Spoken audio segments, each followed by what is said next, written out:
사람의 이미지는 단 3초 만에 결정된다는 말, 여러분도 한 번쯤 들어보셨을 겁니다. 그런데 나이가 들수록 이 3초의 무게는 훨씬 더 커집니다. 젊을 땐 실수해도 다시 설명할 기회가 있고, 어색해도 유머로 넘길 수 있고, 말이 서툴러도 아직 어려서 그래 같은 변명이 허락되죠. 하지만 50, 60, 70이 넘으면 세상은 더 이상 기다려주지 않습니다. 첫눈빛, 첫걸음, 그리고 입 밖으로 처음 튀어나오는 한 문장. 이 세 가지가 우리가 어떤 사람으로 기억될지를 거의 결정합니다.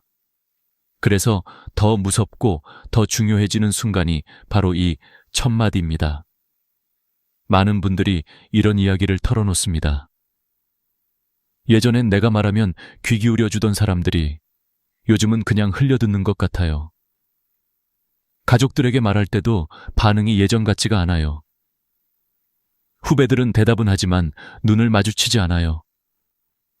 나이가 들수록 말의 무게가 떨어지는 것 같은 서운함, 씁쓸함, 그리고 어쩐지 존중이 사라진 듯한 느낌.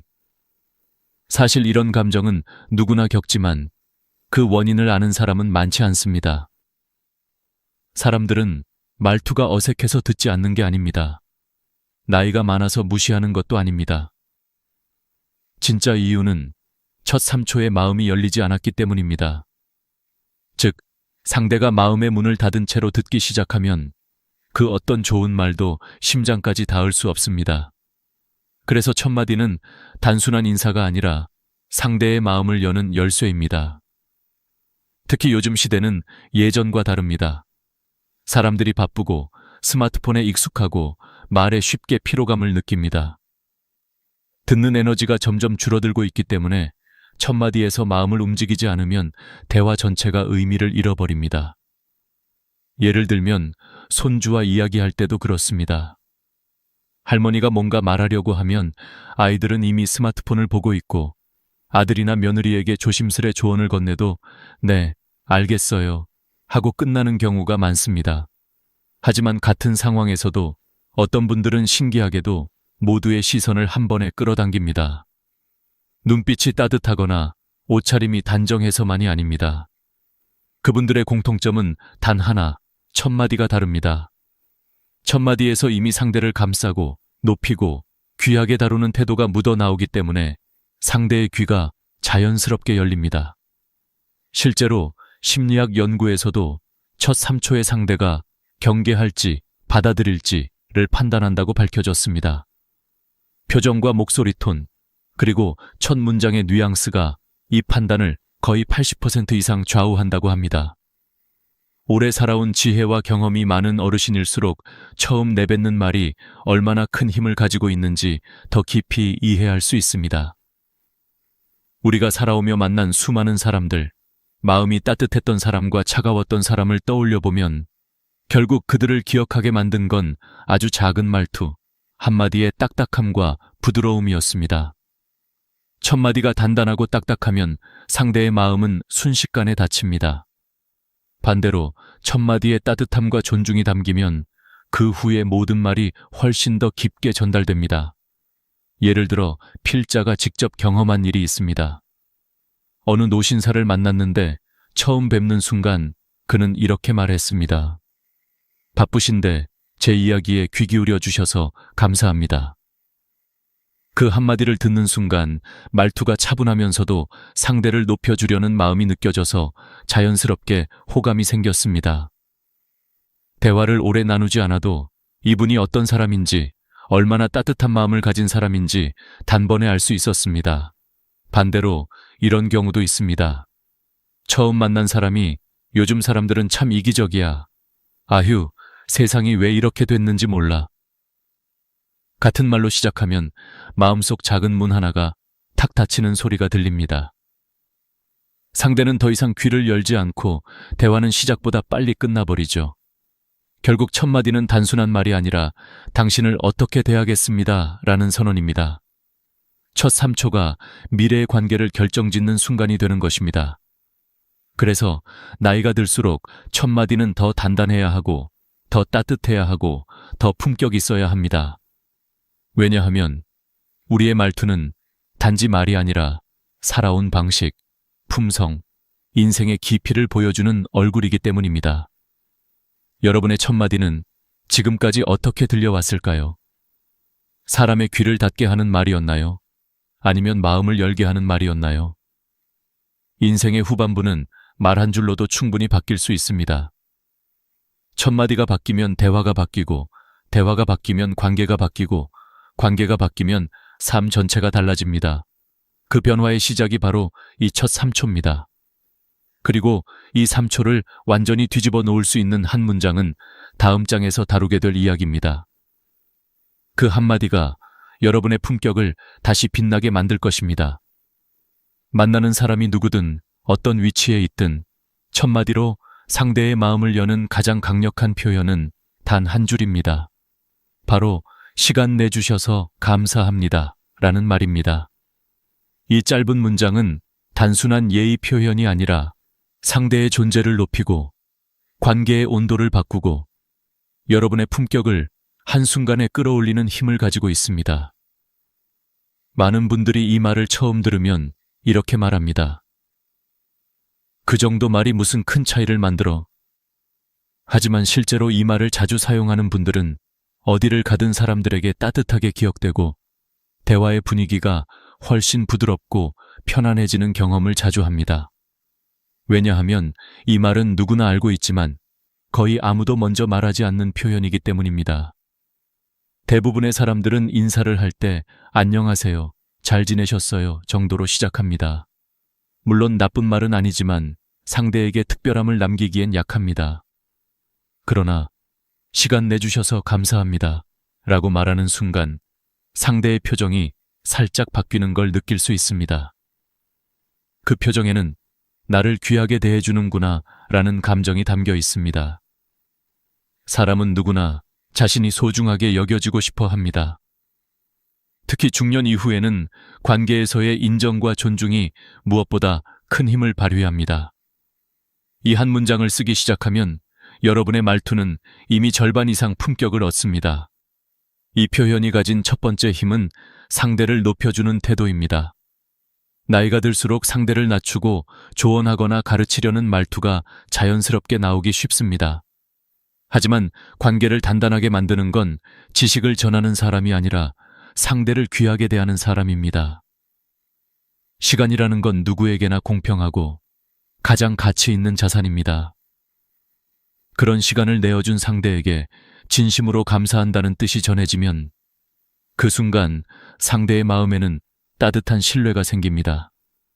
단순히 인사를 하는 사람이 아니라 관계를 소중히 여기는 사람으로 보이게 됩니다.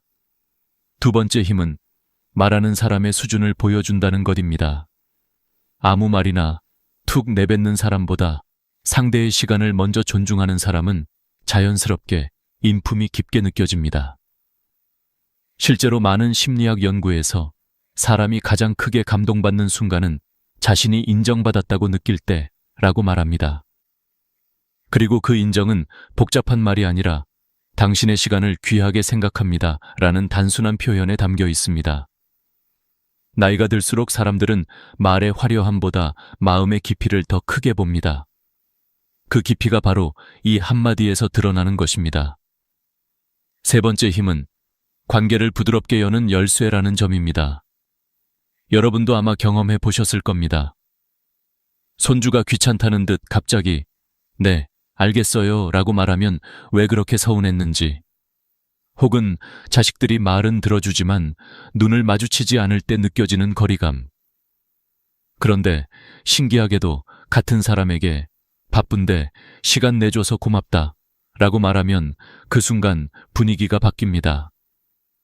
말은 단순한 소리의 전달이 아니라 마음의 교환입니다.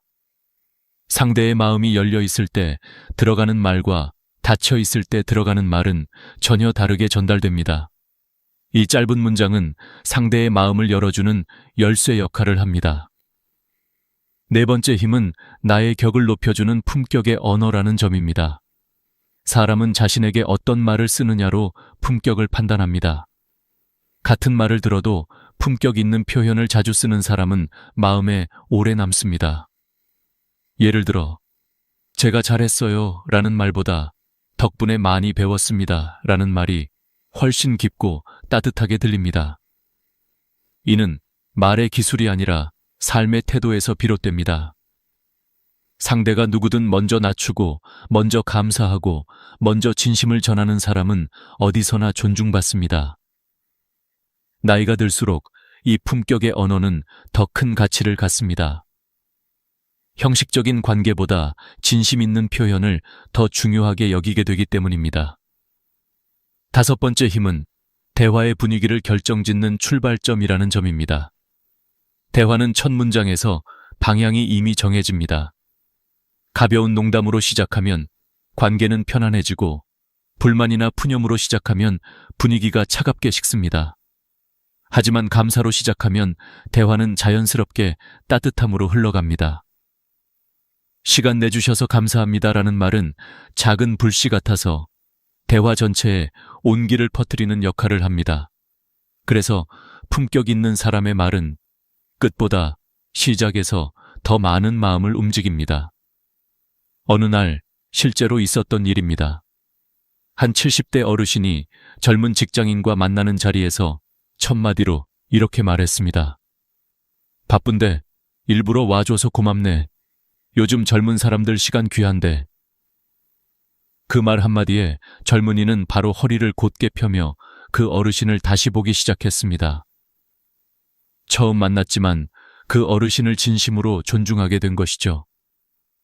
이후 대화는 자연스럽게 편안하고 깊게 이어졌고, 그 젊은이는 집에 돌아가는 길에 이렇게 말했다고 합니다.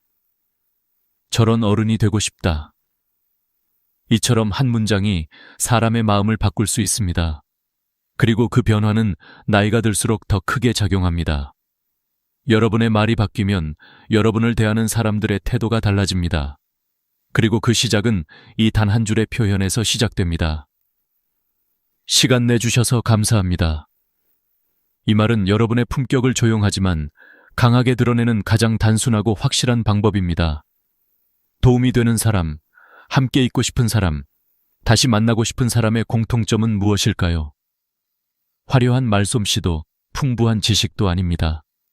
바로 상대의 말을 귀하게 여기는 태도입니다. 그리고 그 태도를 가장 명확하게 드러내는 표현이 있습니다. 바로 조언을 새겨 듣겠습니다 라는 말입니다. 이 표현은 짧지만 상대의 마음에 큰 울림을 줍니다. 나이가 들수록 말은 많아지고 귀는 다치기 쉬운데, 이 한 문장은 그 고정된 틀을 부드럽게 깨뜨립니다. 상대는 이분은 나를 존중하고 내 말을 가볍게 듣지 않는구나 라고 느끼게 됩니다. 어떤 관계든 존중이 흐르는 자리에서는 마음이 열리고, 마음이 열린 곳에서는 대화가 깊어집니다. 우리가 살아오며 느낀 경험과 지혜를 누구에게 전할 때 상대가 이 한마디를 해준다면 그 순간 관계의 온도가 확 올라갑니다. 바로 그 이유로 이 표현은 나이가 들수록 더욱 빛나는 말입니다. 하지만 많은 사람들이 좋은 조언을 들어도 네, 알겠습니다. 그렇군요. 정도로 대답합니다. 문제는 이런 말이 상대에게 진심으로 전달되지 않는다는 점입니다. 형식적인 인사처럼 들리고 듣긴 들었지만 크게 중요하게 생각하진 않는다는 인상을 줄 수 있습니다. 반면 조언을 새겨 듣겠습니다 라고 말하면 말의 깊이가 달라집니다. 왜냐하면 이 말 속에는 두 가지 중요한 의미가 담겨 있기 때문입니다. 첫째, 상대의 말을 귀하게 받겠다는 존중이고, 둘째, 그 말에서 무언가 배우겠다는 열린 태도입니다. 이 두 가지가 동시에 담긴 표현은 흔치 않습니다. 그래서 이 한마디만으로도 여러분의 품격은 한층 더 깊어집니다. 한 예를 들어 보겠습니다. 어느 60대 어르신이 직장 후배에게 건강을 너무 무리하지 말라고 조언했습니다. 후배는 네, 알겠습니다 라고 말하며 스마트폰을 보다가 자리로 돌아갔습니다. 어르신은 괜히 말을 꺼냈다고 느끼며 씁쓸함을 감출 수 없었습니다. 그런데 다른 후배는 이렇게 말했습니다. 선배님 말씀, 조언으로 새겨 듣겠습니다. 제가 요즘 무리한 것 같아서 더 신경 써야겠어요. 이 한 문장에 어르신은 마음이 따뜻해졌고 후배를 더 도와주고 싶은 마음이 생겼습니다. 말의 차이는 단 3단어였지만 주는 느낌은 완전히 달랐던 것입니다. 말투는 작은 차이가 모여 인격을 드러냅니다. 이 표현이 가진 더 깊은 힘은 나이 든 사람일수록 배우고자 하는 마음을 보여준다는 점입니다. 보통 나이가 들면 조언을 주는 쪽에 익숙해지고 배우는 입장에서는 점점 멀어지게 됩니다. 하지만 진짜 품격 있는 사람들은 반대입니다. 배움을 멈추지 않는 사람, 모르는 것을 인정할 수 있는 사람, 타인의 의견을 열린 마음으로 받아들이는 사람입니다. 조언을 새겨 듣겠습니다. 라는 말은 바로 이런 태도를 보여줍니다. 이 말을 자연스럽게 하는 분들은 젊은 사람들로부터도 존경을 받습니다. 왜냐하면 자신을 과시하는 말보다 배우겠다는 말을 선택하는 사람은 누구에게나 호감을 주기 때문입니다. 심리학 연구에서도 흥미로운 사실이 밝혀졌습니다. 사람들은 자신이 조언한 말이 상대의 행동이나 마음에 영향을 미쳤다고 느끼면 관계에 더 깊이 투자하고 싶어진다고 합니다. 즉, 여러분이 조언을 새겨 듣겠습니다 라고 말하면 상대는 진심으로 여러분에게 관심을 더 기울이게 됩니다. 관계가 자연스럽게 더 깊어지는 것이죠. 나이 들수록 좋은 관계를 한 명이라도 더 만드는 것이 얼마나 큰 자산인지 우리는 잘 알고 있습니다. 그런 의미에서 이 표현은 인간관계를 부드럽게 지키는 매우 현명한 도구입니다. 물론 조언을 모두 받아들일 필요는 없습니다. 세상에는 다양한 의견이 있고 모든 조언이 옳지는 않습니다. 하지만 중요한 건 받아들이는 태도입니다. 태도가 예쁘면 관계는 부드러워지고 태도가 거칠면 좋은 말도 상처가 됩니다. 그건 아닌 것 같아요. 전 그렇게 생각 안 해요. 라고 말하는 순간 분위기는 단단하게 굳어집니다. 반면 말씀해 주신 부분 생각해 보겠습니다. 조언을 새겨 듣겠습니다. 라고 말하면 상대는 여러분을 존중하는 사람으로 기억합니다. 말의 선택은 곧 관계의 선택입니다. 이 말은 자식과의 관계에서도 큰 힘을 발휘합니다. 부모가 자식에게 조언을 할 때도, 자식이 부모에게 조언을 할 때도 마찬가지입니다. 특히 중년 이후에는 자식이 부모에게 조언을 하는 순간이 점점 많아지기 마련입니다. 예를 들어 건강검진, 생활습관, 재정 문제 등에서 자식이 부모에게 조언할 때가 많습니다. 이때 알았다, 잔소리 좀 그만해라 라고 말하면 갈등이 생기지만 그래, 조언을 새겨 듣겠다 라고 말하면 자식의 마음은 단숨에 부드러워집니다.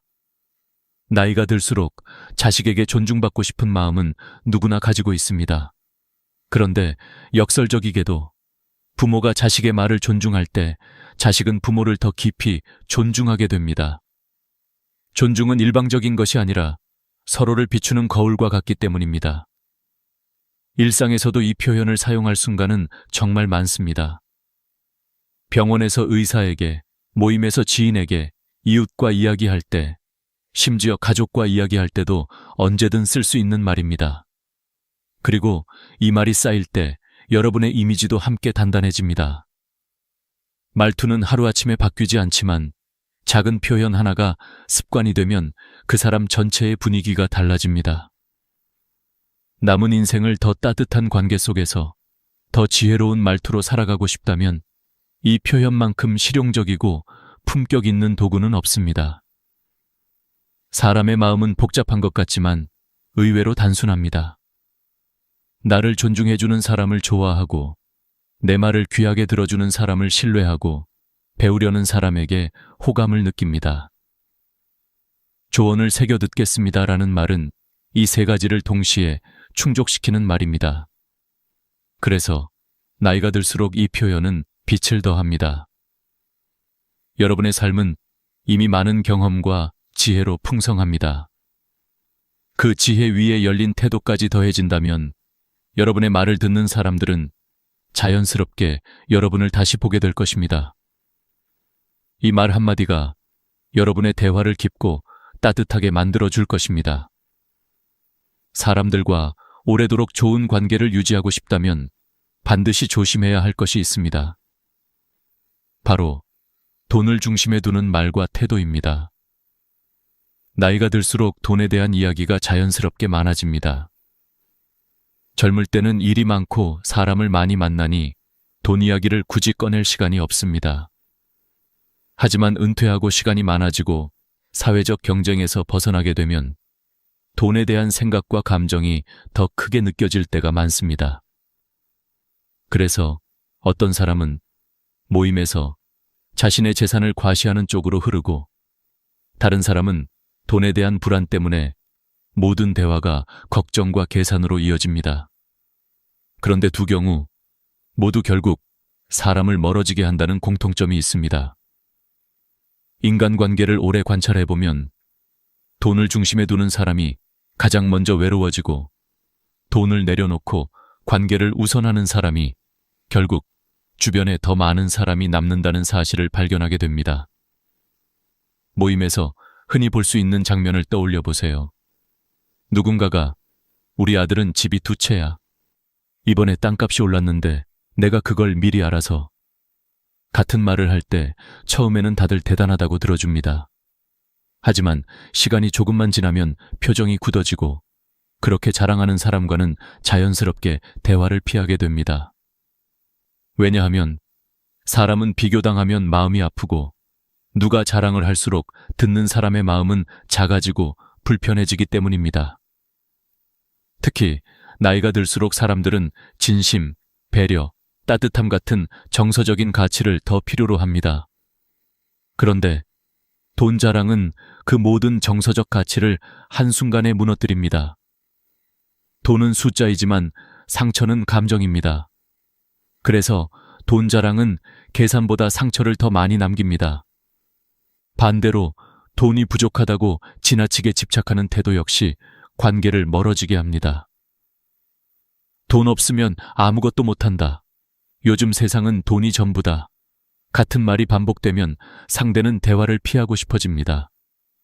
왜냐하면 이런 말은 듣는 사람까지 불안하게 만들기 때문입니다.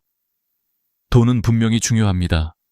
하지만 돈을 중심에 두고 말하기 시작하면 삶의 균형이 무너지고 관계도 무너집니다. 한 어르신이 했던 말이 있습니다. 젊을 때는 돈을 벌려고 사람을 잃었고, 늙어서는 돈을 지키려고 더 많은 사람을 잃었다. 이 말은 단순한 회고가 아니라 인생의 진실입니다. 나이가 들어서도 사람을 잃지 않으려면 돈보다 사람을 먼저 생각해야 합니다. 돈은 잃어도 다시 벌 수 있지만 사람은 한번 멀어지면 다시 돌아오지 않을 때가 많습니다. 돈에 집착하는 순간 마음은 불안해지고, 불안한 마음은 말투에 드러납니다. 따라서 상대는 여러분과 대화를 하면 편안함 대신 압박을 느끼게 됩니다. 예를 들어 손주와 밥을 먹으면서 밥값이 비싸다, 이건 낭비다 라는 말을 반복하면 손주는 편안함 대신 긴장을 느끼게 됩니다. 반면 너랑 먹으니 참 좋구나, 이 시간 참 소중하다 라고 말하는 순간 손주의 표정이 바뀌고 마음이 부드러워집니다. 결국 돈을 중심에 둔 말은 관계를 무겁게 만들고, 감사를 중심에 둔 말은 관계를 가볍게 만듭니다. 노년의 품격은 지갑의 두께가 아니라 말의 온도에서 드러난다는 말이 괜히 나온 것이 아닙니다. 또한 경제학 연구에서도 흥미로운 결과가 있습니다. 돈을 자주 이야기하는 사람일수록 정서적 만족도가 낮고 대화를 경쟁으로 느끼는 경향이 있다고 합니다. 반면 돈 이야기를 줄이고 감정 경험 감사 표현을 자주 사용하는 사람일수록 삶의 안정감이 높고 주변 사람들과의 관계도 더 탄탄하다고 합니다. 즉, 돈을 어떻게 말하느냐가 노후의 행복을 좌우하는 중요한 변수라는 뜻입니다. 말은 습관이 되고, 습관은 성격이 되고, 성격은 삶을 결정합니다. 그렇다면 지금 바꿀 수 있는 건 바로 돈에 대한 말 습관입니다. 실제로 품격 있는 어르신들은 돈 이야기를 거의 하지 않습니다. 설령 돈 이야기를 하더라도 자신을 드러내거나 상대를 비교하는 방식이 아니라 지혜를 나누는 방식으로 표현합니다. 예를 들어 돈은 모을수록 편안한 게 아니라 쓸 때 가치가 생긴다. 사람이 재산이다. 같은 이야기를 나누는 분들입니다. 이런 분들의 말은 듣는 사람에게 부담이 아니라 배움을 줍니다. 반면 돈을 중심에 둔 대화는 상대를 긴장시키고 스스로를 고립시키는 결과를 가져옵니다. 나이가 들면 누구나 외로움이 찾아올 수 있습니다. 그런데 외로움을 부르는 가장 빠른 방법이 바로 돈 중심의 말과 태도입니다. 반대로 나이 들어도 사람들에게 존중받고 따뜻한 관계 속에서 살아가는 어르신들의 공통점은 돈을 내려놓은 사람들입니다. 그들은 돈 이야기를 줄이고 대신 감사, 경험, 배려, 지혜 같은 말들을 더 많이 사용합니다. 그래서 주변 사람들이 그들을 자연스럽게 따르게 됩니다. 돈은 쓰면 줄어들지만 마음은 나누면 더 많아집니다. 사람은 계산을 남기지 않지만 감정을 남깁니다. 나이가 들수록 남는 건 결국 관계입니다. 내 마지막 순간에 곁이 따뜻한지 차가운지는 내가 어떻게 말하고 어떻게 살아왔는지에 달려 있습니다. 그래서 돈을 자랑하지 않고 돈에 집착하지 않는 습관은 단순한 예절이 아니라 노년의 품격을 지키는 핵심 기술입니다. 오늘부터 돈 이야기를 줄여보세요. 대신 따뜻한 한마디, 고마운 한마디를 더해보세요. 돈이 만드는 행복은 잠깐이지만 말이 만드는 행복은 오래갑니다. 여러분의 노년이 따뜻한 관계로 채워지길 바랍니다. 나이가 들수록 부모와 자식의 관계는 더 민감해지고 더 미묘해집니다. 젊을 때는 몰랐던 거리감, 표현의 어려움, 간섭과 배려의 경계가 흐릿해지면서 서로의 마음이 조금씩 어긋나는 일이 생깁니다. 그런데 많은 어르신들이 공통적으로 실수하는 부분이 있습니다. 바로 사랑이라는 이름으로 간섭하는 것입니다. 부모는 잘 되라고, 넘어지지 말라고, 실패하지 말라고 도와주는 마음이지만 자식 입장에서는 그 사랑이 때로는 부담이 되고 압박으로 느껴집니다. 그래서 오늘 이 부분에서는 자식의 인생에 지나치게 간섭하지 말 것이라는 주제를 중심에 두고 깊이 있게 이야기해 보겠습니다. 이 대목은 많은 부모님들이 가장 놓치기 쉬우면서도 관계에 가장 큰 영향을 주는 영역입니다. 부모 세대는 누구보다 고생하며 살아온 세대입니다. 힘든 시절을 버티며 자식에게 더 좋은 삶을 주기 위해 온 마음을 다했습니다. 그래서 자식이 힘들어 보이면 도와주고 싶고 막아주고 싶고 대신 해결해주고 싶은 마음이 앞섭니다. 하지만 문제는 이 사랑의 표현이 지나치게 구체적이거나 강하게 적용될 때 자식에게는 간섭으로 받아들여진다는 것입니다. 예를 들어 그 직장은 안정적이지 않아. 이 회사로 옮겨라. 그 사람은 네가 만나면 안 된다. 이런 집을 사야 한다. 같은 말들은 부모의 경험을 바탕으로 한 조언이지만 자식에게는 자신의 인생이 부모에게 종속된 것 같은 감정을 일으킬 수 있습니다. 실제로 많은 심리학 연구에서 과잉 개입, over involvement은 자녀의 정신적 스트레스와 자율성 감소를 불러온다고 분석합니다. 자식은 사랑을 느끼면서도 부담을 느끼는 모순이 생기는 것이죠. 저는 실제로 한 상담 사례에서 이런 이야기를 들었습니다. 40대 중반의 한 딸이 있었습니다. 그녀는 말을 꺼내며 이렇게 털어놓았습니다. 엄마가 저를 도와주려는 마음은 잘 알아요.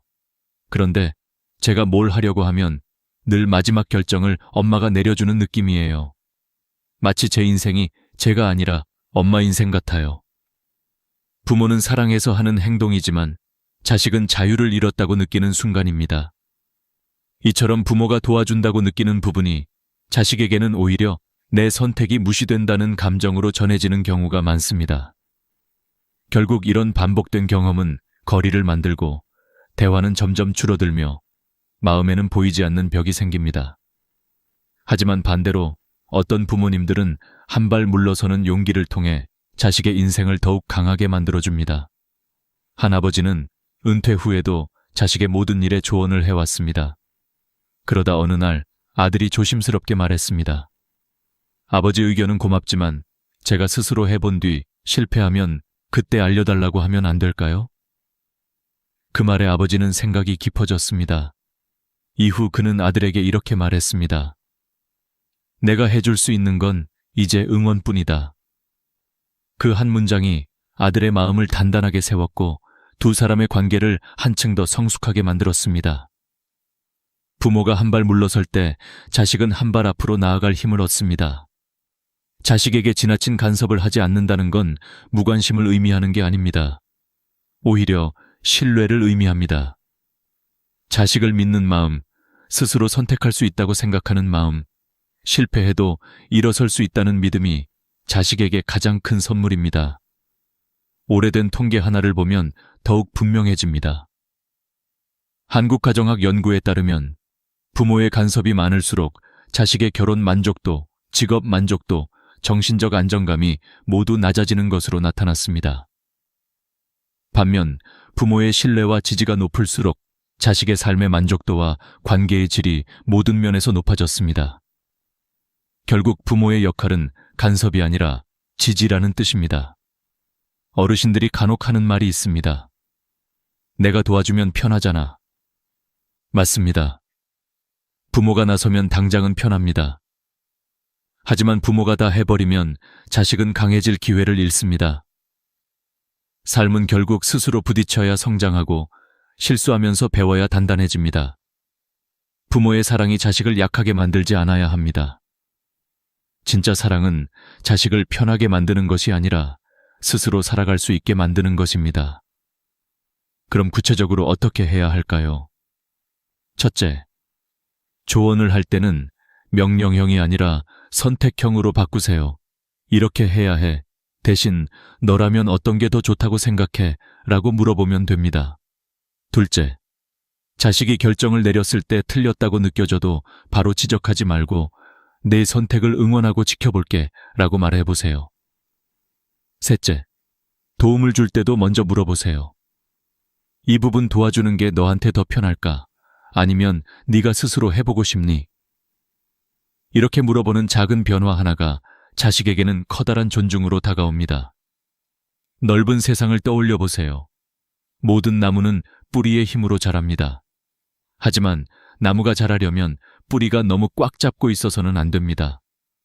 적당히 잡아주되 위로 뻗어갈 여지도 주어야 합니다. 부모는 뿌리, 자식은 줄기입니다. 뿌리가 너무 단단히 붙들면 줄기는 자라지 못합니다. 그러나 뿌리가 든든하게 지켜만 주면 줄기는 하늘 향해 힘있게 뻗어갑니다. 여러분의 자식은 이미 어른입니다. 이제는 여러분의 인생과 자식의 인생이 분리되어야 합니다. 그 순간 관계는 더 성숙해지고 서로 더 따뜻한 거리를 유지할 수 있습니다. 지나친 간섭을 멈추는 것, 그것은 결국 여러분 자신에게도 자유를 주는 일이 될 것입니다. 나이가 들수록 마음속에 쌓이는 감정들은 더 깊어지고 말은 더 조심스러워지며 하루하루의 선택이 삶의 품격을 결정짓기 시작합니다. 그래서 마지막으로 이야기할 부분은 오늘을 미루지 말 것입니다. 이 주제는 단순한 생활 습관이 아닙니다. 노년의 삶을 밝게 만들지 아니면 후회로 채울지가 이 한 가지에 달려 있다고 해도 과언이 아닙니다. 사람들은 흔히 이런 말을 합니다. 나중에 하지. 내일 하면 되지. 하지만 평생을 살아보면 우리는 너무 잘 압니다. 나중이라는 시간은 생각보다 빨리 지나가고 내일이라는 날은 반드시 오지 않을 때가 많다는 것을 말입니다. 그래서 오늘의 선택이 내일의 나를 만들고 오늘을 미루는 순간 인생 전체가 텅 비어 버릴 수 있다는 걸 많은 어르신들이 뒤늦게 깨닫습니다. 실제로 노년 심리 연구에서도 나온 통계가 있습니다. 60세 이후 후회하는 일의 72%가 하지 않았던 일이라고 합니다. 즉, 실패한 것이 후회가 아니라 시도조차 하지 않았던 행동이 가장 큰 후회가 된다는 것입니다. 누군가에게 고맙다고 말하지 않은 것, 만나고 싶었던 사람에게 연락하지 않은 것, 가고 싶었던 여행을 미룬 것, 배우고 싶었던 것을 배우지 않은 것. 이런 것들이 나이가 들어 돌이켜보면 가장 깊이 마음에 남는 후회가 됩니다. 그렇기에 오늘을 살아내는 지혜가 정말 중요한 순간이 바로 60 이후입니다. 한 어르신의 이야기입니다. 72세가 된 할아버지는 늘 해외여행을 꿈꾸며 은퇴하고 시간이 되면 가야지 라고 말했습니다. 하지만 막상 은퇴를 하고 나니 몸이 예전 같지 않아서 미루기 시작했습니다. 내년에는 가야지. 조금 더 건강해지면 가야지. 돈 좀 더 모이면 가야지. 그렇게 몇 년을 보냈습니다.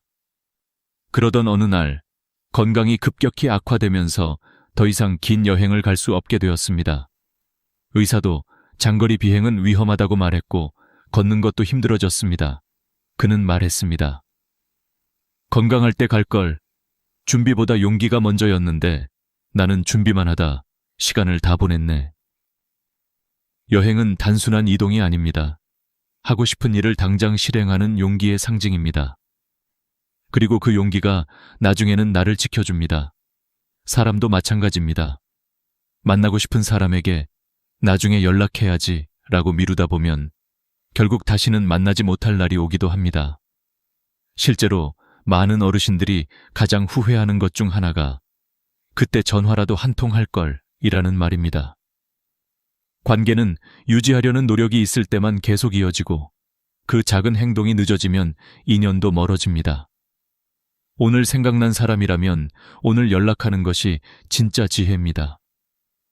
그 한 통의 전화가 누군가의 하루를 바꾸고 나의 마음도 따뜻하게 만들어주니까요. 맞습니다. 오늘이라는 날은 단순한 하루가 아닙니다. 지금 여기에서 사는 법을 배우는 시작점입니다. 작은 행동이라도 오늘 하면 인생이 바뀝니다. 오늘 10분을 걸으면 내일의 몸이 달라지고 오늘 고맙다는 말을 하면 내일의 관계가 달라지고 오늘 웃음을 지으면 내일의 마음이 달라집니다. 반대로 오늘을 미루면 내일도 비어있고 결국 일상도 비게 됩니다. 그래서 오늘의 선택이 곧 내 삶의 품격을 만들게 됩니다. 병원 진료 데이터에서도 아주 중요한 지표가 있습니다.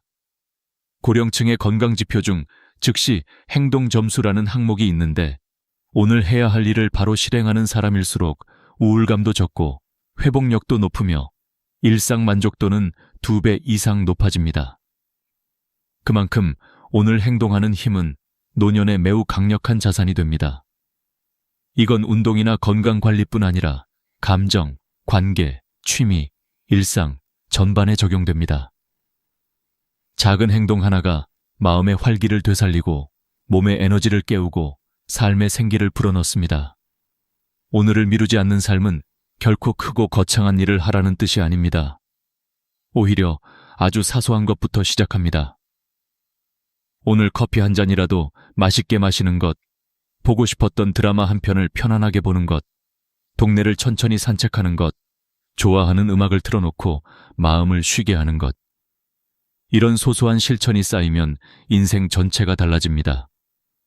특히 노년에는 하루하루의 삶의 질이 인생의 질과 거의 동일합니다. 그러니 오늘을 가볍게 쓰지 말아야 합니다. 또한 오늘을 살아내는 법은 자기 자신을 존중하는 태도에서 시작됩니다. 내 삶의 주인이 나라는 사실을 잊지 않는 것, 내가 원하는 삶을 결정하는 것도 나이며 내게 필요한 것을 가장 잘 아는 것도 나 자신입니다. 남과 비교하지 말고 과거에 매이지 말고 미래 걱정에 짓눌리지 말고 오늘의 나에게 충실한 마음이 필요합니다. 나이 들어 행복해지는 사람들의 공통점은 모두 오늘을 미루지 않는 사람들입니다. 오늘 감사하고 오늘 움직이고 오늘 배우고 오늘 사랑을 표현합니다. 마지막으로 기억해야 할 것이 있습니다. 오늘을 살아내는 건 단순한 하루의 선택이 아니라 나머지 인생 전체에 대한 선언입니다. 나는 더 이상 미루지 않고 살겠다. 나는 내 인생을 지금부터 스스로 채워가겠다. 라는 다짐입니다. 그렇게 결심한 순간부터 삶의 무게는 가벼워지고 관계는 따뜻해지고 마음은 안정됩니다. 그리고 노후는 더 이상 두려움이 아니라 기대가 되는 시간이 됩니다. 여러분은 오늘 어떤 선택을 하실 건가요? 작은 것 하나라도 좋습니다. 오늘의 선택이 내일의 여러분을 바꿀 겁니다. 지금 이 순간이 바로 여러분 인생을 새롭게 쓰는 출발점입니다. 오늘을 미루지 말고 지금 시작하세요. 행동이 행복을 만들고 실천이 품격을 만듭니다. 나이가 들수록 마음이 더 무거워지는 순간이 찾아옵니다. 젊었을 때는 그렇게 흔들리지 않았던 일인데 이제는 작은 말 한마디에도 밤잠을 설치고 누군가의 표정 하나에도 괜히 마음이 쿵하고 내려앉습니다. 그런데 말이죠. 많은 분들이 이렇게 말합니다. 내가 약해져서 그래. 하지만 정말 그럴까요? 저는 그렇게 생각하지 않습니다. 마음이 무거워지는 진짜 이유는 약해진 게 아니라 너무 많은 것을 붙잡고 있기 때문입니다.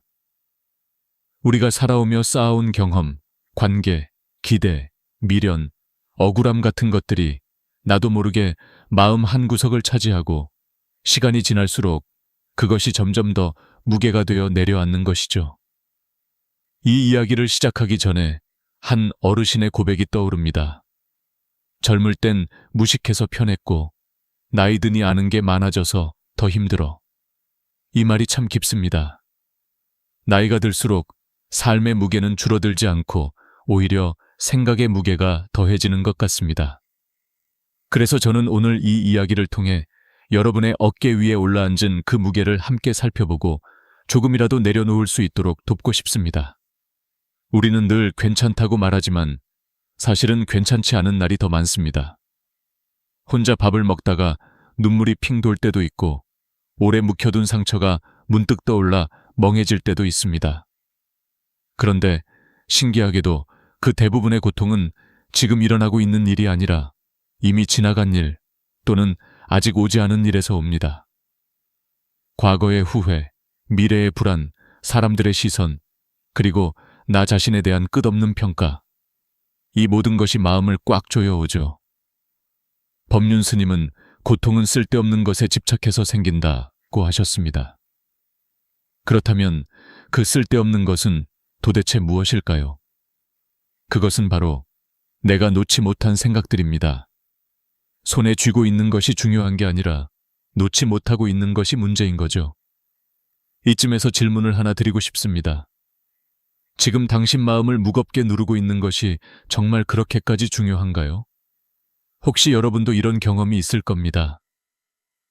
며느리의 말투 하나에 며칠 동안 마음이 불편했던 적, 자식에게 섭섭함을 느끼고도 말하지 못해 혼자 끙끙 앓았던 적, 지나간 실수 하나 때문에 몇 년이 지나도 스스로를 용서하지 못한 적.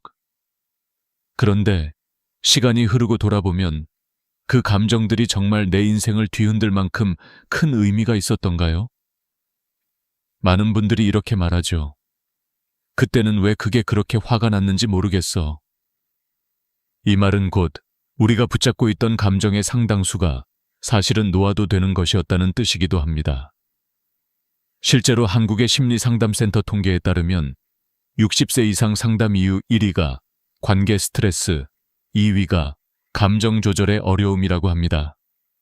몸보다 마음이 먼저 지치는 나이가 된다는 거죠. 이는 잘못된 것이 아니라 아주 자연스러운 현상입니다.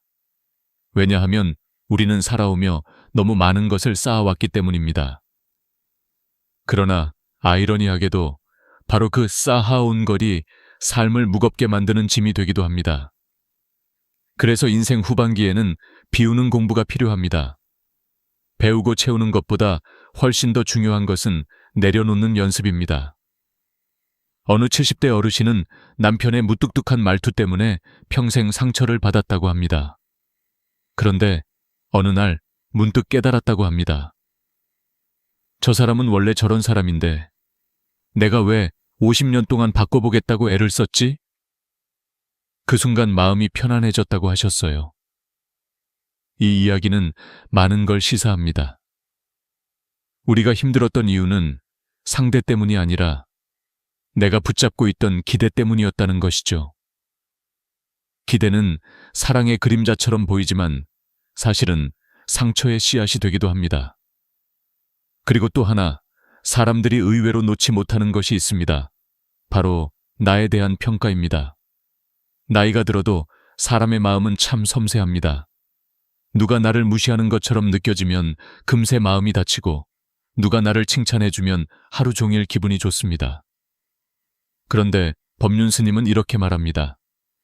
남이 나를 어떻게 보는지는 그 사람의 일이다. 남의 마음을 우리가 어찌 알 수 있을까요? 그런데 우리는 평생 남의 시선 속에서 살아왔습니다. 젊을 때는 사회에서, 중년에는 직장에서, 노년에는 가족 안에서. 그러다 보니 어느 순간 내가 나를 어떻게 보는지는 사라지고 오직 남이 나를 어떻게 보느냐만 남습니다. 이건 정말 슬픈 일입니다. 그래서 저는 오늘 이 이야기를 시작하며 한 가지 약속을 드립니다.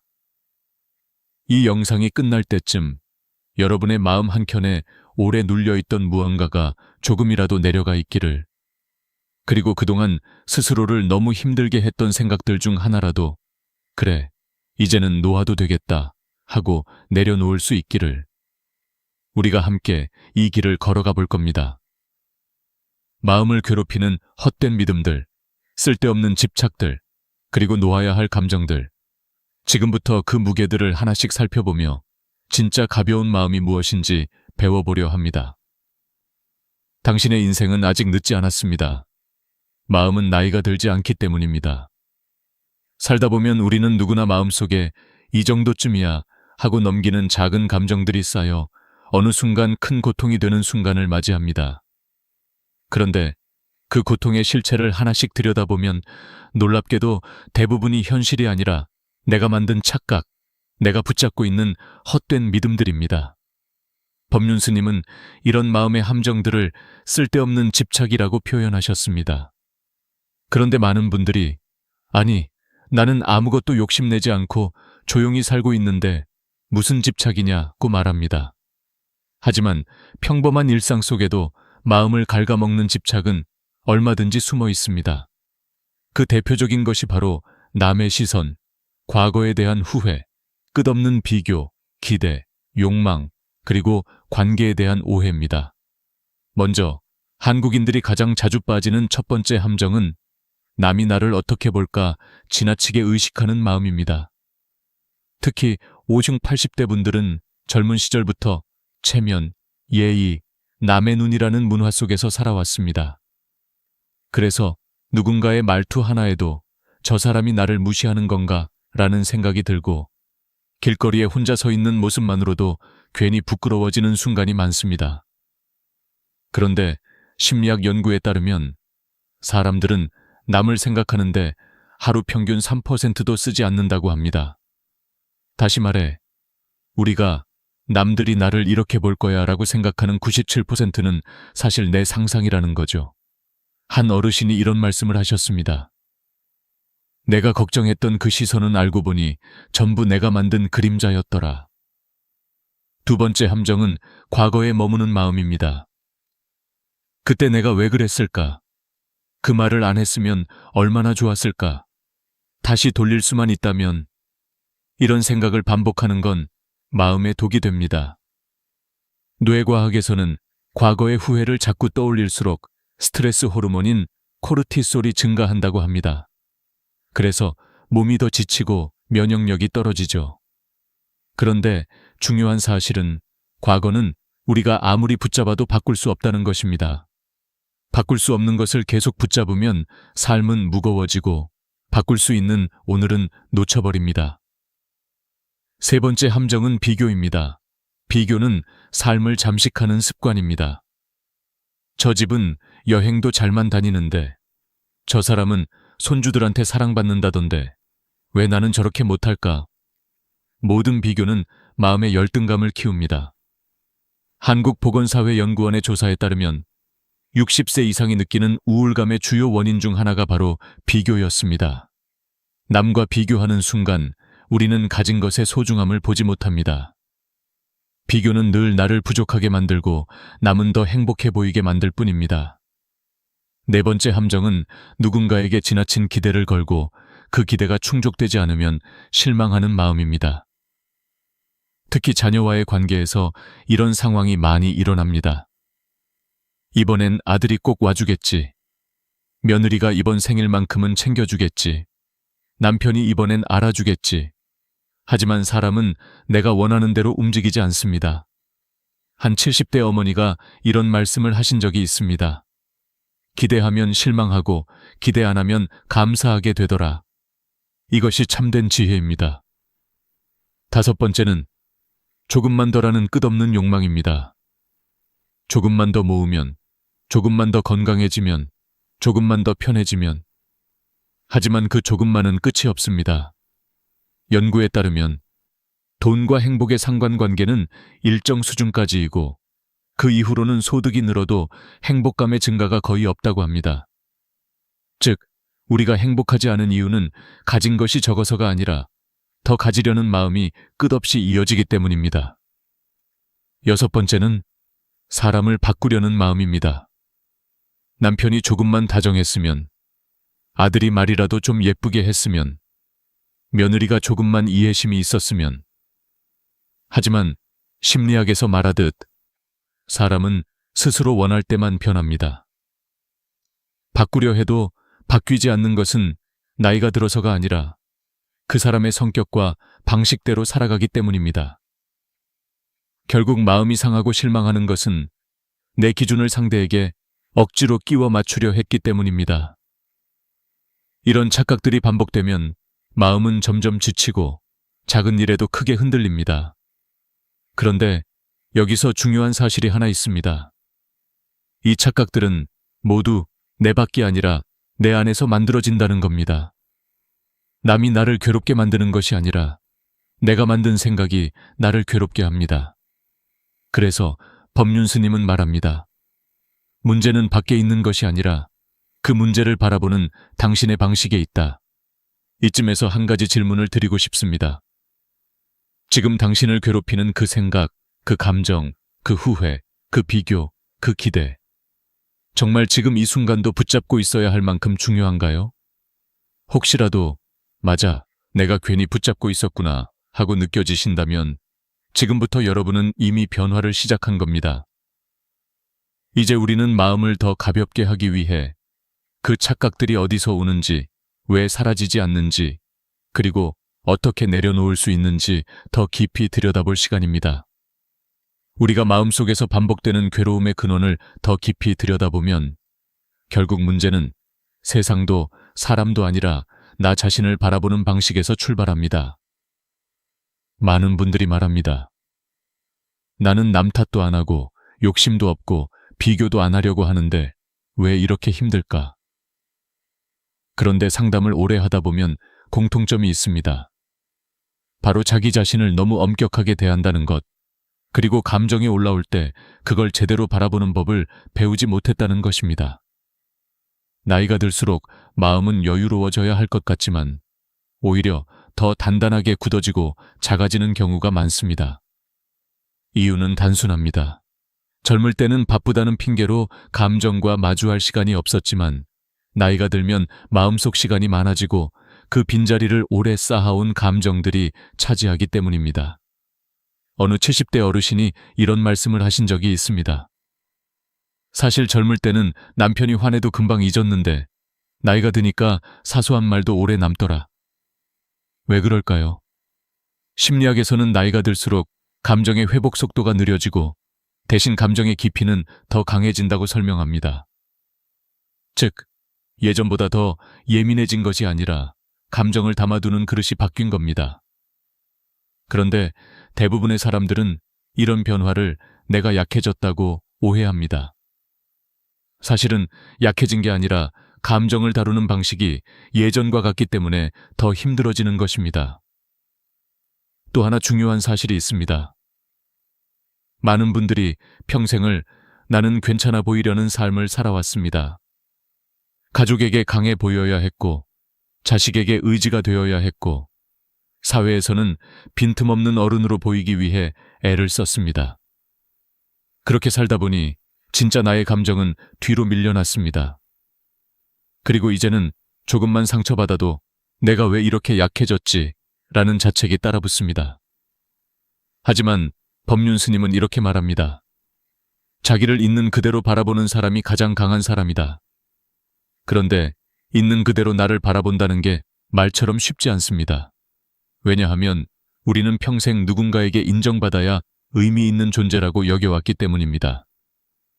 특별히 한국 세대는 성공해야 가치 있다. 참아야 덕이다. 남에게 인정받아야 잘 사는 것이다. 라는 기준 속에서 자라왔습니다. 그래서 나이가 들어도 자신의 가치를 남의 반응으로 판단하게 됩니다. 자식이 연락을 자주 하면 좋은 부모, 연락이 뜸하면 부족한 부모라고 생각합니다. 며느리가 예의를 차리면 존중받는다고 느끼고 말투가 조금 차가우면 내가 무시당하는구나 라고 생각합니다. 하지만 이런 방식은 결국 마음을 지치게 만들 뿐입니다. 세계 노인심리학 연구에서는 흥미로운 결과를 보여줍니다. 노년층의 정서적 고통의 70%는 현재의 상황이 아니라 내가 나를 평가하는 방식에서 온다고 합니다. 이는 즉 외부 문제보다 내면의 시선이 훨씬 큰 영향을 미친다는 뜻입니다. 그래서 마음이 평화로워지기 위해 가장 먼저 해야 할 일은 세상을 바꾸는 것이 아니라 자기 자신과의 관계를 다시 맺는 것입니다. 이 과정에서 중요한 것이 바로 자기 관찰, 셀프 observation입니다. 감정이 올라올 때 왜 나한테 이런 감정이 생겼지? 라고 한 템포 쉬고 들여다보는 것만으로 마음은 놀라울 정도로 가벼워집니다. 예를 들어 며느리의 말투가 서운할 때 단순히 저 사람은 나한테 예의가 없어라고 느끼는 것이 아니라 왜 나는 저 말투에 이렇게 흔들릴까? 그동안 쌓였던 감정이 오늘 터진 걸까? 혹시 내가 스스로를 너무 외롭게 만들고 있던 건 아닐까? 라고 바라보면 전혀 다른 해석이 가능합니다. 감정은 나에게 알려주는 신호이지 반드시 따라야 하는 명령이 아닙니다. 또 한 가지 중요한 점은 우리가 자주 남을 바꾸려는 마음을 갖는 이유도 사실 나를 있는 그대로 보기 어렵기 때문입니다. 남편이 변하지 않으면 내가 힘들다고 느끼고 자식이 나를 이해해주지 않으면 내 가치가 흔들리는 것처럼 여깁니다. 하지만 그 근원에는 스스로를 충분히 인정하지 못한 마음이 있습니다. 그래서 누군가에게 기대고 누군가가 나를 만족시키기를 바라게 되고 그 기대가 깨질 때 더 크게 아픕니다. 이쯤에서 한 가지 깨달음이 찾아옵니다. 우리가 진짜 내려놓아야 할 것은 사람도 상황도 아닙니다.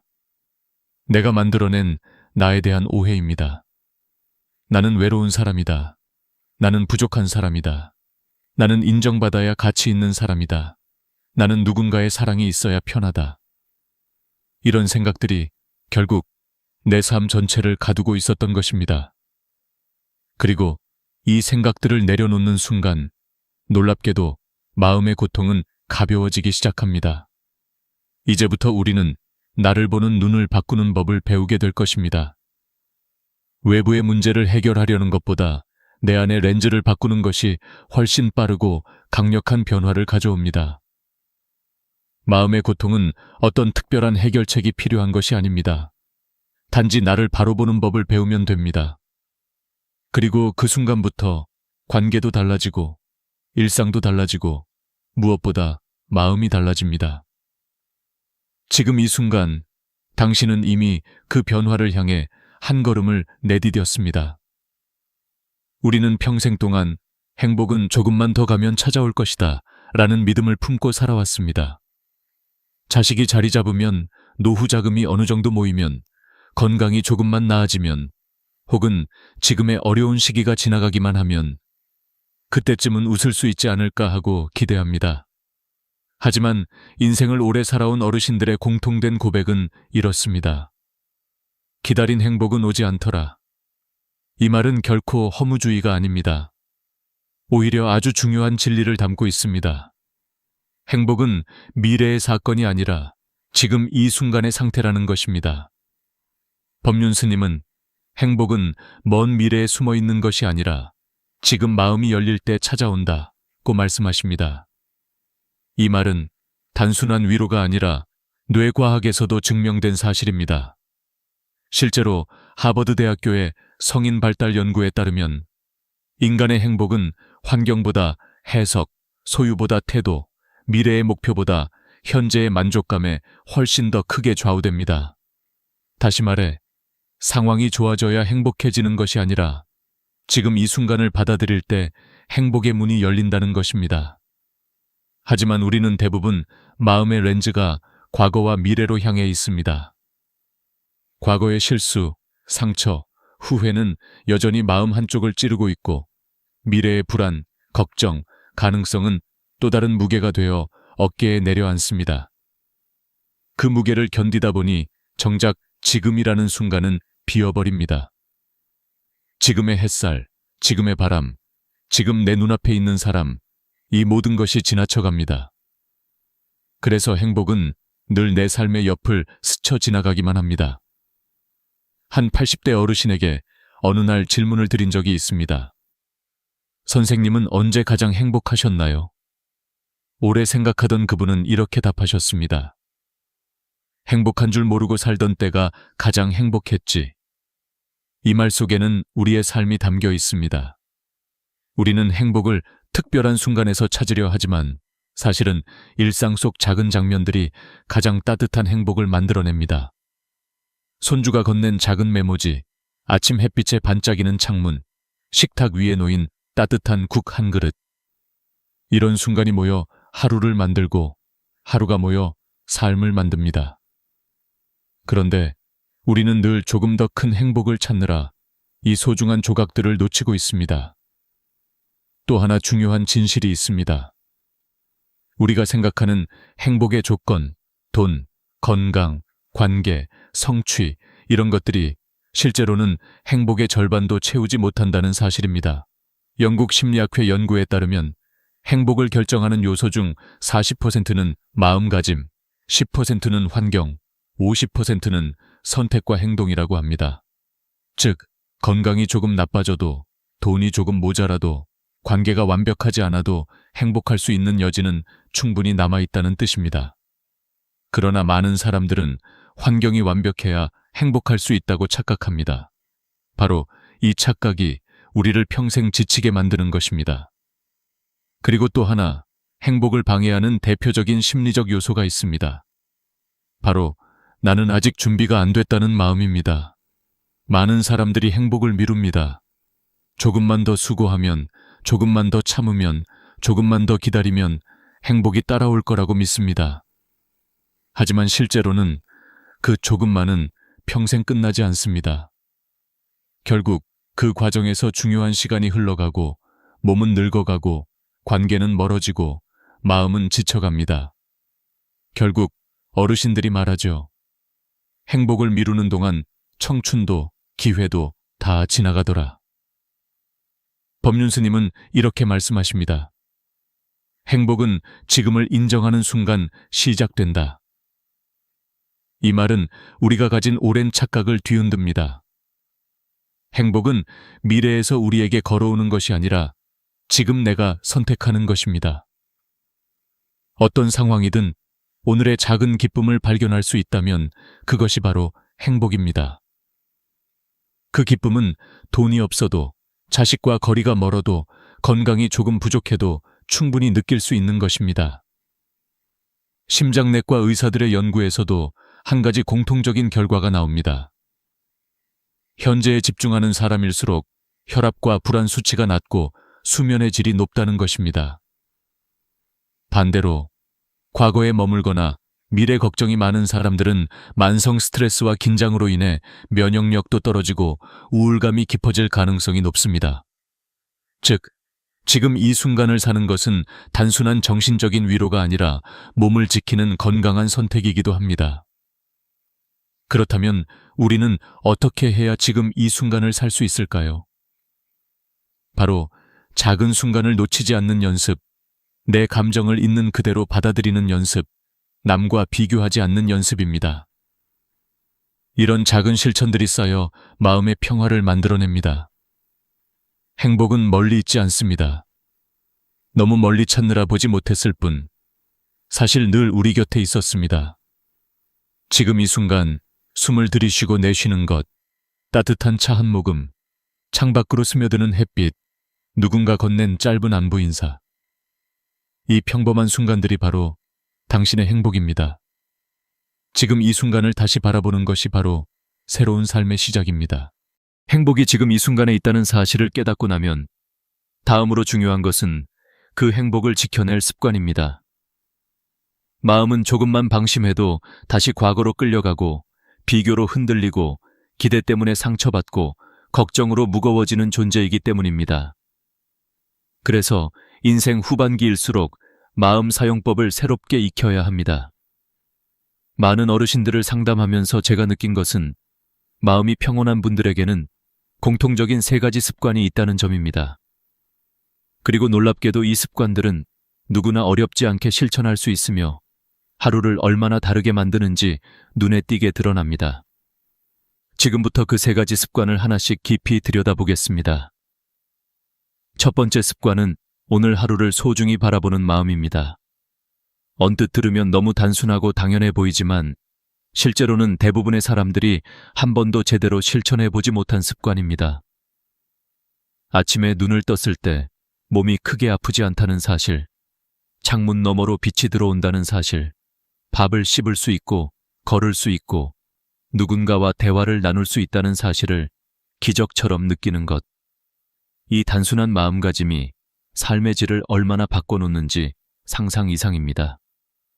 실제로 서울대 노년행복연구팀의 조사에 따르면 매일 아침 감사할 것을 떠올리는 노년층은 우울감이 42% 감소하고 불안지수가 35% 개선된다고 합니다.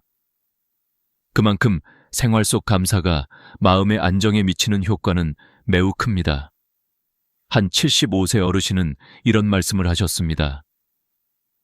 예전엔 내가 잃어버린 것만 보였는데 지금은 내가 아직 가진 것들을 보려고 해. 그랬더니 마음이 훨씬 편해졌지.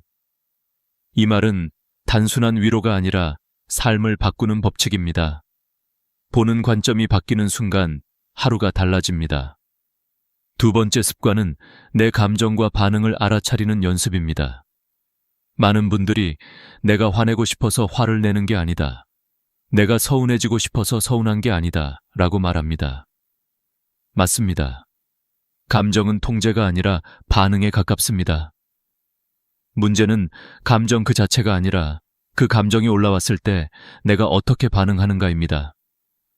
실제로 심리학에서는 감정이 생겨난 순간부터 사라지기까지 평균 90초가 걸린다고 합니다.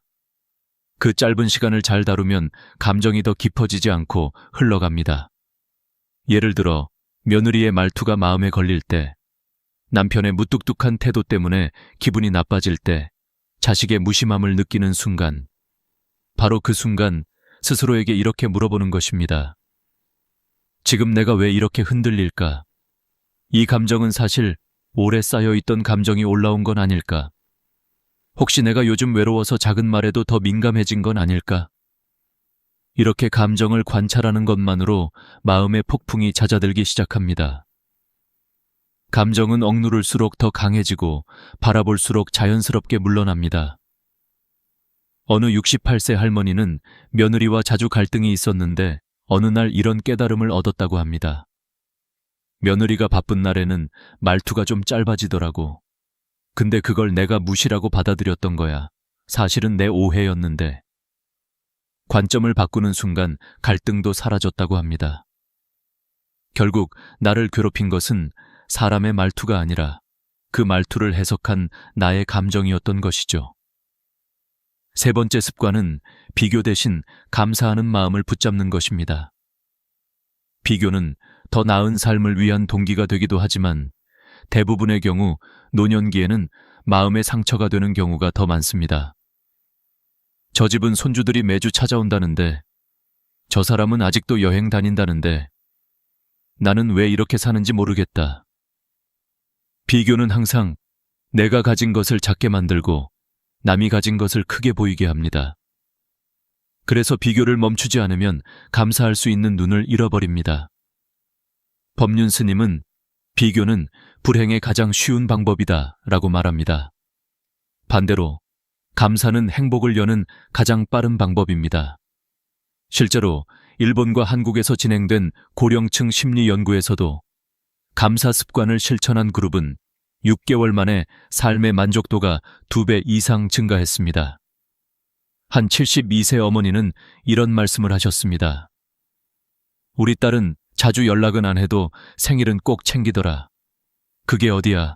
감사할 일이 한두 가지더라고. 이 간단한 태도가 마음을 얼마나 따뜻하게 만드는지 많은 어르신들이 몸소 경험하고 계십니다. 이 세 가지 습관은 절대 어렵지도 거창하지도 않습니다. 단지 마음을 보는 방향을 바꾸는 간단한 선택일 뿐입니다. 하지만 이 작은 선택들이 쌓이면 인생은 완전히 달라집니다. 아침을 바라보는 눈이 달라지고 사람을 해석하는 방식이 달라지고 관계를 대하는 마음이 달라집니다. 결국 내가 달라지면 세상도 달라 보입니다. 이제 이 세 가지 마음 습관을 기반으로 우리는 마지막으로 더 깊은 이야기, 어떻게 내려놓고 더 가볍게 살아갈 수 있는가를 향해 나아가 보겠습니다. 나이가 들수록 우리는 한 가지 중요한 진실과 마주하게 됩니다. 놓지 못한 것이 우리를 가장 힘들게 한다는 사실입니다. 사람도, 기억도, 상처도, 미련도, 억울함도, 마음 한편에서 오래 붙잡혀 있던 것들이 삶 전체의 무게가 됩니다. 그런데 더 놀라운 사실은 우리가 붙잡고 있다고 생각했던 것들이 실은 우리를 붙잡고 있었다는 겁니다. 그래서 오늘 마지막으로 나누고 싶은 이야기는 바로 어떻게 내려놓고 더 가볍게 살아갈 수 있을까입니다. 이 이야기는 단순한 마음가짐의 문제가 아니라 인생 후반기를 지혜롭게 살아가기 위한 가장 중요한 능력입니다. 한 80대 할머니가 이런 말씀을 하신 적이 있습니다. 내가 내려놓으니까 내가 편하더라. 이 짧은 말은 인생을 깊이 살아본 사람만이 할 수 있는 고백입니다. 우리는 흔히 참고 견디는 것이 인내라고 생각하지만 진짜 인내는 때로는 내려놓는 용기에서 시작됩니다. 내려놓는다는 것은 포기나 패배가 아니라 나를 지키는 방법입니다. 더 이상 나를 괴롭히는 생각에 에너지를 쓰지 않고 내 마음을 옥죄는 감정에 묶이지 않는 것. 바로 그것이 내려놓기의 본질입니다. 그렇다면 무엇부터 내려놓아야 할까요? 법륜 스님은 이렇게 말씀하십니다. 내가 컨트롤할 수 없는 것부터 놓아라. 이 말은 인생 후반기의 핵심 지혜입니다. 왜냐하면 우리가 가장 많이 괴로워하는 부분이 바로 내가 바꿀 수 없는 것들이기 때문입니다. 남의 말, 남의 성격, 남의 감정, 남의 행동. 이 모든 것은 내가 어떻게 해도 바뀌지 않습니다. 하지만 우리는 평생 그것을 바꿔보겠다며 마음을 소모하고 기대하고 실망하고 상처받습니다. 그래서 내려놓기의 첫 단계는 내 힘으로 바꿀 수 없는 것들을 손에서 내려놓는 것입니다. 예를 들어 자식이 자주 찾아오지 않는다고 해서 그것을 붙잡고 서운함을 계속 쌓는다면 결국 고통은 나의 몫입니다. 어느 70대 어르신은 이렇게 깨달았다고 합니다. 예전에는 자식이 안 오면 서운했는데 이제는 바쁜가 보다. 그럼 난 오늘 나를 위해 뭘 해볼까 하고 생각을 바꾸니까 마음이 편해졌어요. 바뀐 건 자식이 아니라 그 어르신의 관점입니다. 내려놓는다는 건 결국 세상을 바꾸는 것이 아니라 내가 세상을 바라보는 방식을 바꾸는 일입니다. 또 한 가지, 내려놓기 위해 반드시 알아야 할 중요한 사실이 있습니다. 감정은 붙잡는다고 사라지지 않는다는 것입니다. 억울함, 분노, 서운함, 외로움은 억누르면 억누를수록 커지고 무시하면 무시할수록 마음 깊은 곳에 남아 생채기를 남깁니다. 내려놓기란 감정을 억누르는 것이 아니라 그 감정을 있음으로 인정하고 더 이상 그 감정에 매달리지 않는 것입니다. 내가 이런 감정을 느끼고 있구나. 이 단순한 인정은 마음 치유의 첫걸음입니다. 심리학에서는 이를 감정 거리두기라고 부릅니다. 감정을 나로 동일시하지 않고 하나의 현상으로 바라보는 것입니다. 이 방법을 사용하면 감정은 점점 힘을 잃고 자연스럽게 흘러갑니다. 마치 흐르는 물을 손으로 움켜쥘 수 없듯이 감정도 억지로 잡을수록 고통은 깊어집니다. 하지만 흘러가도록 두면 마음은 점점 가벼워집니다. 그리고 내려놓기의 마지막 단계는 내가 붙잡고 있는 나에 대한 오해를 내려놓는 것입니다. 많은 분들이 이렇게 생각합니다. 나는 부족한 사람이다. 나는 늙어서 할 수 있는 게 없다. 나는 외로운 사람이다. 하지만 실제로 사람을 가장 갇히게 만드는 건 주변 환경이 아니라 자기 자신에 대한 잘못된 정의입니다. 스스로를 작게 규정하면 마음도 작아지고 삶도 작아집니다. 반대로 지금의 나도 충분하다. 나는 나답게 살아도 괜찮다. 나를 인정하는 순간 나의 삶은 다시 시작된다 라고 받아들이는 순간 마음은 놀라울 정도로 회복합니다. 이쯤에서 한 어르신의 이야기를 소개하고 싶습니다. 젊을 때부터 남편에게 받은 상처를 평생 잊지 못하고 살아오던 78세 할머니가 있었습니다. 어느 날 그분은 상담 중 이렇게 말했습니다. 사실 남편은 그대로인데 내가 그 사람을 바라보는 마음만 바꾸니까 평생 안 되던 게 하루 만에 되더라고요. 이 말은 내려놓음의 본질을 정확히 보여줍니다. 상황은 변하지 않아도 마음이 변하면 삶이 변합니다. 인생의 후반부는 잡는 삶이 아니라 놓는 삶이어야 합니다. 잡아야 살 수 있었던 젊은 시절과 달리 놓아야 더 깊어지고 더 따뜻해지는 것이 바로 50대 이후의 인생입니다. 내려놓으면 마음이 비워지고 비워지면 여유가 들어오고 여유가 들어오면 행복이 자리합니다. 마지막으로 오늘 이 긴 여정을 함께 걸어온 여러분께 한 가지 말씀을 드리고 싶습니다. 행복은 먼 곳에 있지 않습니다. 당신이 지금 마음을 조금 더 부드럽게 내려놓는 그 순간에 이미 시작됩니다. 지금의 당신은 충분히 잘 살아오셨고 앞으로도 충분히 행복해질 수 있는 사람입니다.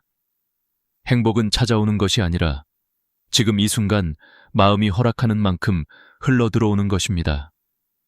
이 영상이 당신 마음에 작은 따뜻함이라도 불어넣었다면 그것만으로도 오늘은 의미 있는 하루입니다. 그리고 그 따뜻함이 또 다른 누군가에게 전해지기를 진심으로 바랍니다. 함께 나누고 함께 위로하며 우리의 삶은 조금 더 단단해지고 조금 더 따뜻해집니다. 오늘도 함께 해주셔서 감사합니다. 다음에도 당신의 하루가 더 가벼워지고 더 평화로워질 수 있도록 좋은 이야기로 다시 찾아오겠습니다. 구독과 좋아요 그리고 공유까지 부탁드립니다.